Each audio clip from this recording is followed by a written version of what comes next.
Buongiorno.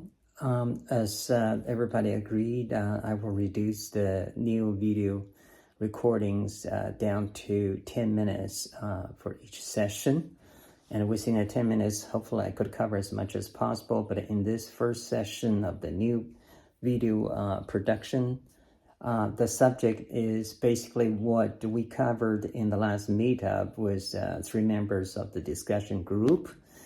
And even though this time, without the specific reference of anyone's particular works, which in the meetup I did go over against specific works that came to my attention, but over here, obviously, it's pretty general and hopefully not too vague. But in any case, here we go. So we talked about in that meetup, we talked about the relevance of people's artwork.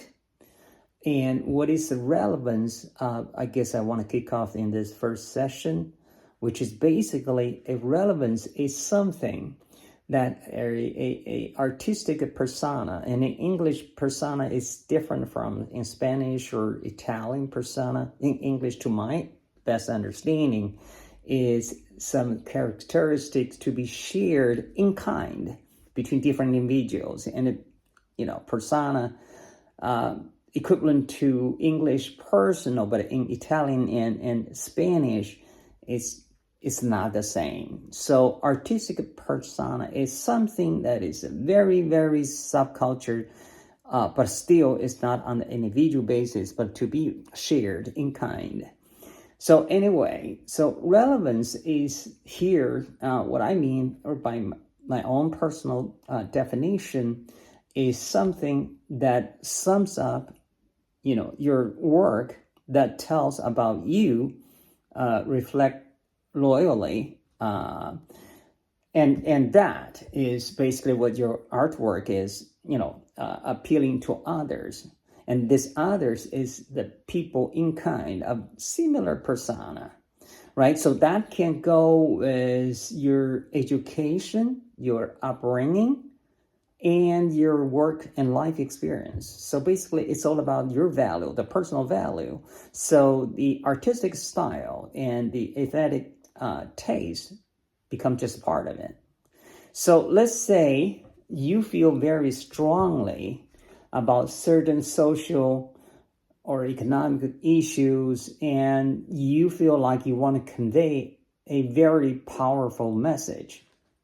So this is your end of the dialogue. And as we know, art, visual art, as any art, is basically a dialogue, basically speaking with symbols or icons. And in this case, you want to communicate, but who is the other side on the receiving end, the audience, right? So if the audience does not feel the same as you do, then it may not be relevant, right? So this is about the content itself.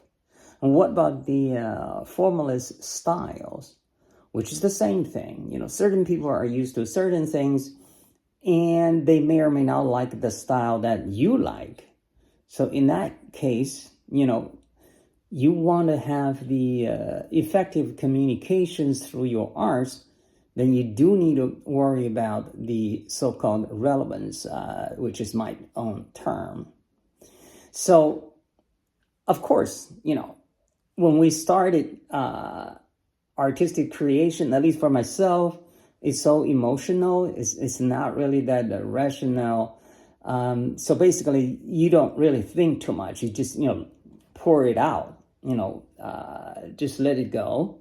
Go with, your feelings. And that's how you start.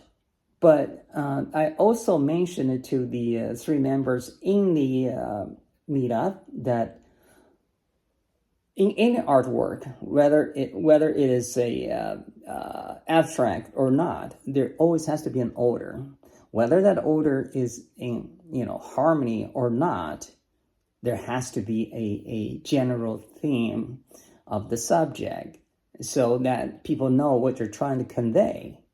So that order is also, let's say in color tone, or in pattern, something to be integrating all the different parts of the image on your canvas or whatever other medium, so that it becomes well integrated. And that at the end, or towards the end of your artistic creation, you got to have the order to bring everything together, right? So it is at that point you need to establish a relevance between you and your targeted audience. And today in the post-industrial society is pluralism, which means there are all different kinds, probably hundreds or even thousands of different subcultures out there. And not all of them that you can speak to with the same communication effects. So when you are today doing your art, remember, we're not in the times of Michelangelo's, which basically at that time there was only one standard, the same aesthetic taste, pretty much by the nobilities, the royalties, and the high rank church people, because basically they were the one paying for or commissioning the artists to do the works, and cater to their own personal taste or the taste for the social ranking or class. But today, basically everyone has his or her own taste, his or her own value. So when you just send out something to communicate, you're not going to have the same effect from everybody equally. That's never going to happen today. So today when we do the arts, obviously we don't do it for money at the beginning, and we don't want to think about the marketing like the manufacturing fabricators thinking about their products. No, we don't work that way. But still, at the end or towards the end of the artistic creation, we want to make sure, one, there is order to bring everything together, and two, there has to be some kind of hopefully deeper context, adding on top of and making sense of your art images that create it. And then three, with all that, you've got to have some consistent relevance to go out towards or fetch the attention of the targeted audience who actually perceivably share your values, including your aesthetic taste.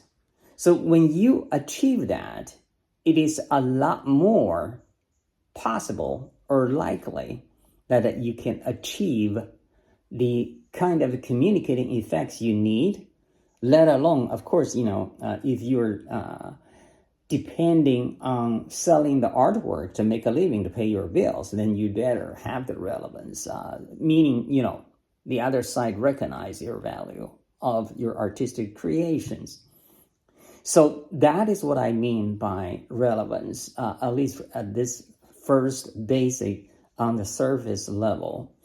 And I don't know if you guys heard about this before, but I think personally I want to stress this, because if you want to be a professional artist, this is something you cannot ignore.